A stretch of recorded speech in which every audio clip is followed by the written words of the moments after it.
Então, pessoal, quando nós temos duas amostras dependentes, o teste de hipótese ele vai funcionar de uma forma um pouco diferente.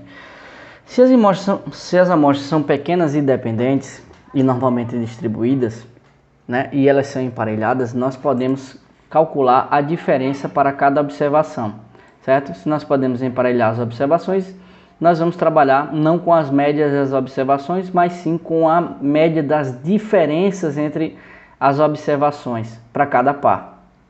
E aí, nesse caso, nós calculamos a média das diferenças e depois o desvio padrão dessas diferenças, certo? Entre cada diferença, certo? Com a média dessas diferenças.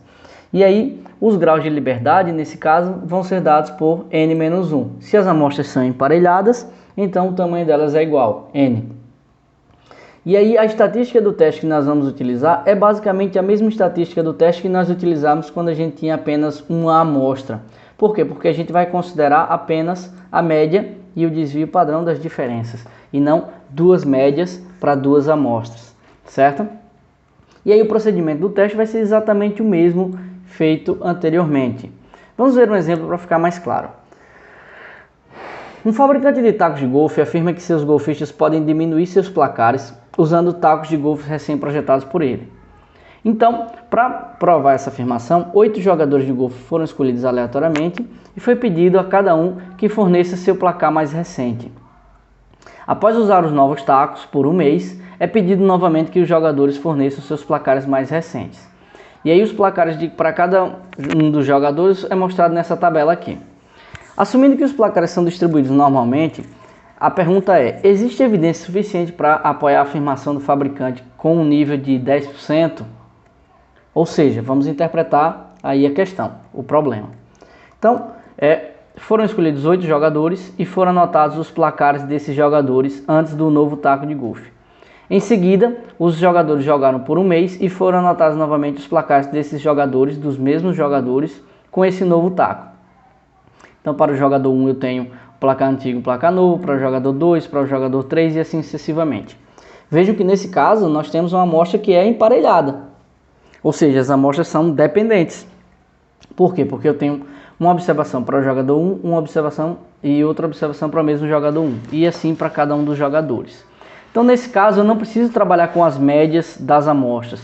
Eu posso trabalhar com as diferenças para cada uma das observações, certo? Então, é só eu calcular as diferenças de I. Por exemplo, 89 menos 83, 6. 84 menos 83, 1. 96 menos 92, 4. 82 menos 84, menos 2. 74 menos 76, menos 2. 92 menos 91, 1. 85 menos 80, 5. 91 menos 91, 0. Com isso eu posso calcular, né, a média dessas diferenças e o desvio padrão dessas diferenças. E agora eu posso fazer o teste de hipótese com base somente nesses parâmetros aqui. Então, primeira coisa, formular as hipóteses. Bom, a hipótese é que o novo taco vai diminuir a média. Então eu jogo isso, né, na hipótese alternativa, ou seja, a diferença entre as médias vai ser maior que zero. Por quê? Porque a média 1 é maior que a média 2. Isso é o que se espera. Isso é o que se quer provar, né? E a hipótese nula vai ser que a média 1 menos a média 2 é menor ou igual a zero. Especificamos o nível de significância do teste e aí precisamos encontrar as regiões de não rejeição e regiões críticas. Para isso calculamos os graus de liberdade. Se nós temos 8 jogadores, teremos 7 graus de liberdade. Procurando na tabela T, a região de rejeição está em T maior que 1.4149. E aí, nesse caso, precisamos calcular a estatística do teste para ver, né, onde é que se encontra essa estatística. E aí, fazendo o cálculo da estatística do teste, nós obtemos T-calc 1.49. Nesse caso, como a estatística do teste é maior que 1.4149, nós temos que essa estatística está na região de rejeição. Se ela está na região de rejeição, a decisão que nós vamos tomar é de rejeitar H0.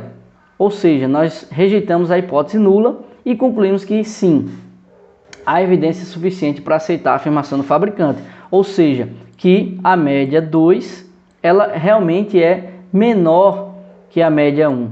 Ou seja, a gente conseguiu suportar a hipótese, né, de que a média o novo taco consegue reduzir o placar dos jogadores, certo?